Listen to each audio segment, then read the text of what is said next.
അജി കുഞ്ഞുമും കൂടി ചേരുന്നു കോഴിക്കോട് നിന്ന്. അജി, കോഴിക്കോടടക്കം മലബാറിന്റെ പല ജില്ലകളുടെയും രാഷ്ട്രീയ മനസ്സുകളിൽ ചില ചലനങ്ങൾ, ചാഞ്ചാട്ടങ്ങൾ ഉണ്ട് എന്ന് ചില സർവേകൾ പറയുന്നു, അങ്ങനെ ഇല്ല എന്ന് മറ്റു ചില സർവേകൾ പറയുന്നു. യഥാർത്ഥത്തിൽ ആർക്കും എന്താണ് സംഭവിക്കുന്നത് എന്ന കാര്യത്തിനെ പറ്റി കാര്യമായി പിടിയില്ല എന്നുള്ളതാണ് യാഥാർത്ഥ്യം.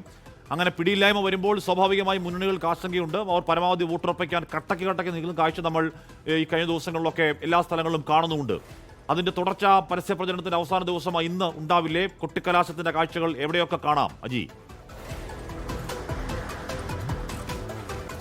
തീർച്ചയായിട്ടും അശ്മി സൂചിപ്പിച്ചതുപോലെ സർവേ ഫലങ്ങളിൽ ഒരു ചാഞ്ചാട്ടം കാണുന്നുണ്ട്. ആ ചാഞ്ചാട്ടം മുന്നണികൾക്കുള്ളിൽ തന്നെ വലിയ തലത്തിലുള്ള ആശങ്കകളൊക്കെ തന്നെയും ഉണ്ടായിരുന്നു. കഴിഞ്ഞ ദിവസങ്ങളിലൊക്കെ അത് നമ്മൾ കണ്ടതാണ്. കണ്ണൂരിലടക്കം വലിയ തലത്തിൽ ഇത്തവണ തെരഞ്ഞെടുപ്പ് അതിൻ്റെ ചൂടിലുള്ള ഒരു മേഖലകളുണ്ട്. അതായത് പേരാവൂരിലടക്കം, മാത്രമല്ല പയ്യന്നൂരിലടക്കം നമ്മൾ കണ്ടതാണ്. ഏത് തലത്തിലായിരിക്കും അവിടെയൊക്കെ ഈ ഇലക്ഷൻ്റെ റിസൾട്ട് വരുന്നത് എന്നുള്ളത് ആകാംക്ഷയോടുകൂടെ തന്നെ രാഷ്ട്രീയ കേരളം ഉറ്റുനോക്കുന്നുണ്ട്. BJP ഏറ്റവും കൂടുതൽ പ്രതീക്ഷ വെച്ചു പോയിരുന്ന മഞ്ചേശ്വരം മണ്ഡലത്തിൽ ഇത്തവണ ഏതെങ്കിലും തരത്തിലുള്ള അട്ടിമറികൾ ഉണ്ടാകും എന്നുള്ളൊരു പ്രതീക്ഷ അവർക്കുണ്ട്. അതായത് NDA ക്യാമ്പ് പറയുന്നത് മലബാർ മേഖലയിൽ നിന്ന് അവർക്ക് നിരവധി സീറ്റുകൾ കിട്ടും, പ്രവചനങ്ങൾക്കപ്പുറമുള്ള ഒരു സീറ്റുകൾ കിട്ടുമെന്ന, മലബാർ മേഖലയിൽ നിന്ന് കിട്ടുമെന്ന BJP ക്യാമ്പും ആത്മവിശ്വാസവും പുലർത്തുന്നുണ്ട്. മറ്റൊരു പ്രധാനപ്പെട്ട കാര്യം, നേരത്തെ ടോബി ജോൺസൺ, മാണി സി കാപ്പാന് VD സതീശൻ ഒരു ഓഫർ കൊടുത്ത കാര്യം ടോബി ജോൺസൺ സൂചിപ്പിച്ചു.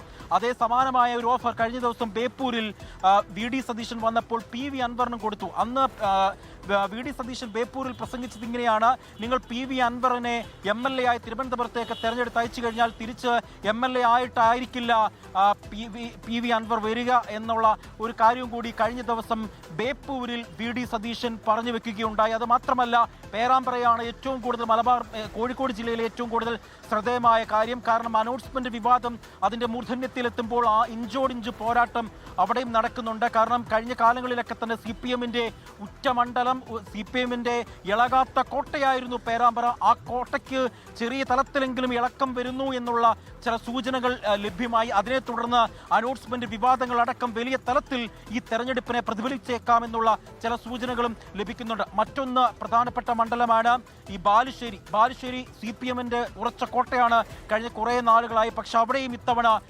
TU സൂരജ്, KSUവിന്റെ ജില്ലാ അധ്യക്ഷനാണ്. സൂരജിന് വലിയ ജനപിന്തുണ പ്രാദേശിക തലത്തിൽ.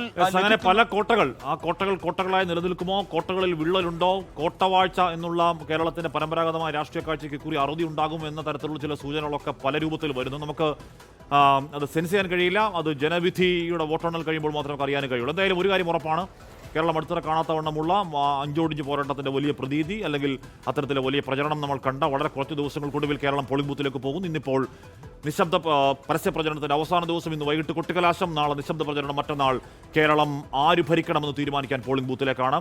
ആവേശം, പരസ്യ പ്രചരണം അതിന്റെ പരകോടിയിലേക്ക് എത്തുകയുമാണ്.